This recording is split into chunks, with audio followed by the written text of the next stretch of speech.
Hi there. I am a happy skateboard maker. What the what? Welcome to 6th grade science class. Sam Cook comments, what the what? I've got this glue and it's nice and smooth.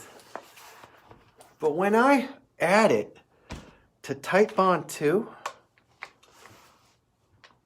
it turns into, look at this. Hello from Nashville, Jake Dyer. It turns into this muckety muck. Look at that. Look at that nastiness. And I am experimenting. I've got some very, very old glue. Is that Pooh's honey? I'm experimenting with some really old glue that I would throw out. I'm making some personals, and I've done this many times.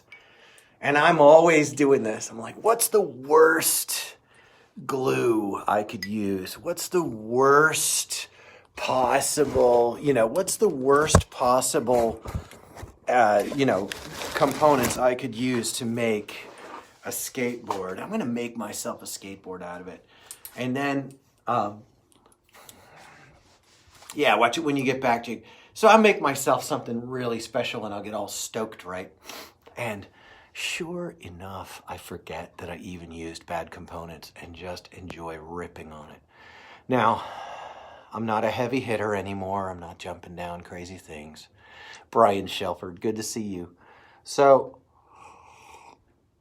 I'm playing with glue and I'll get this mixed up and I'll get it reconditioned. It's really, really, really old glue. And I will get it rolling on some experimental wood for myself here. I'm going to make myself a couple of personals this week. I'm going to be playing around with some dimensionals and pocketing and playing with some of the nuanced aspects of board making, because now I'm free to play around while Sam is dialing in production. I can be over here messing with proportions. So I'm very excited. I spent the day today puttering about here in my subterranean skateboard making kingdom and have wound up playing in glue, washing things up, getting things ready, gearing up, because Sean Hackett from Denver area is going to be coming in for a week, and we're going to be making some skateboards, riding skateboards, and just having a great time. He comes in on Easter Sunday, turns out,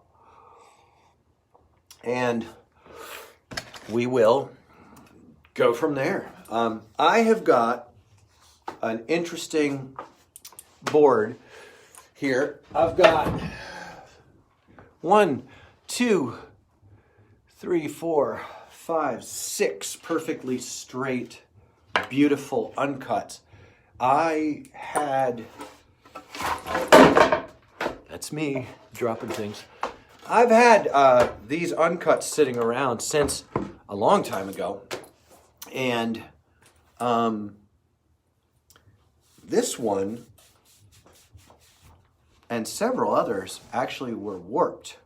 And then they settled down. What is that? And they settled down pin straight. So what do you call that? That I could actually set aside a warped board, come back 3 months later, and that board is now pinned straight, just like it was when it came out of the press. I call that confusing. I call that challenging to my senses of the way things ought to be. Now, don't worry, I've had plenty of warped boards that stayed warped.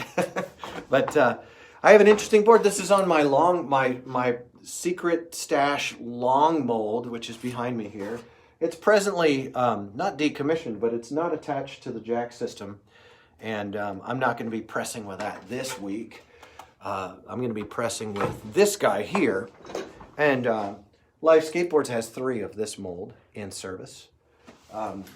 This is a 13-inch wide of my standard concave.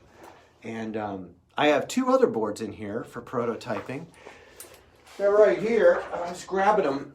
These guys are interesting because I pressed these up. I think I did 6 of them like this. I started this video off remarking that I'm mixing up a terrible, terrible batch of glue that's probably going to make awesome, awesome skateboards. And this is a board. Look at this. See this awkward splicing in this board? Awkward crossband splicing. Look at this piece in the front here. I mean, and this is the nose up here. This nose has got just a huge amount of problems. And huge amount of problems. I have a board like this. I actually did a video about it, and then I made it private. I didn't share it. I was going to do a now and later, and it's been out doing crazy stuff and doing awesome. I am very likely to just take this. I have 2 of these. These are the worst. These are the Quentin Bradford. Good to see you, my friend. These are the worst plies that I had in the house, and I put all the short plies, the ones with the big defects in them. I put them all the defects are stacked upon each other in the front, and you can see there's major caves on these noses. And what I've found is that the last one I made, hang on, this one is in use under child. So this one's in use under a child, and I made it into a pig. This is a 10.2 pig with, it's got a 6-inch, maybe a 6.5-inch nose on it. Look at the terrible plies on this. This is, it's just awful, right? It's just awful, isn't it? Look at that. And it's got an edge on it. Look at, it's got problems. It's got problems, but this thing, again, a child is riding it, and it has spent a night in the rain, at least one time. I know this because I went out and got it after it was done being rained on. And I have to say, making the worst board that I can make, leaving it in the press as long as I feel it needs to stay, not being rushed. This kind of horrible, terrible layup, it makes a board that's pretty terrible, but it's still, I'm telling you, I'd put these crappy, horrible layups with terrible lumpy glue up against anything on the wall in a skate shop. They are not heavy. Now, smash them against the wall and they'll chip. Little bit of Star Bond filler and sanding, it'll smooth out. Mike Villalobos, you know, I've got a can of Bondo right down here, and it's smelly stuff. I think Star Bond sounds a lot better. But I just love the facts. I love the facts on the ground as they roll out. And it turns out that making great skateboards is a game of quality over quantity. It has to do with time spent rolling the glue. Yeah, Bondo is very toxic and gnarly. I'm going to check out Star Bond. Time rolling the glue, attention to the direction, the qualities of warp wobble in the individual veneer. I want to be able to skate a deck like that and see how long it'll last, honestly. I predict that the nose would fail to some degree or another, being at some places only 5 plies deep. But I suspect that when you're talking about wood that came from the mill that we have no use for, I mean, how did it even wind up in our veneer packs, you know? Making a board like that with a shorter nose, sticking it under a kid is, I mean, it's just a delight. And I was gonna do a bunch of nose rides and stuff on it. Not nose rides, wall rides, because I always whack my nose really hard on wall rides. But I'm just pleased as punch about the way that things like that turn out, and I'm having a great time. Darren Tyler says, bet it would last a surprisingly long time. It does, and it's because it gets to spend time in the press and gets to finish in the press. I press, when I'm making boards, which I haven't been making boards for over a year. I've enjoyed my hiatus. When I'm making boards, it's not a stretch for me to leave them in 24 hours, but it also works fine if I pop them out after only 4 hours. The glue I'm using is known to be out of the press within 40 minutes. The industry standards are somewhere between 6 and 16 minutes in the press, but These are the questions that I love. The fact is,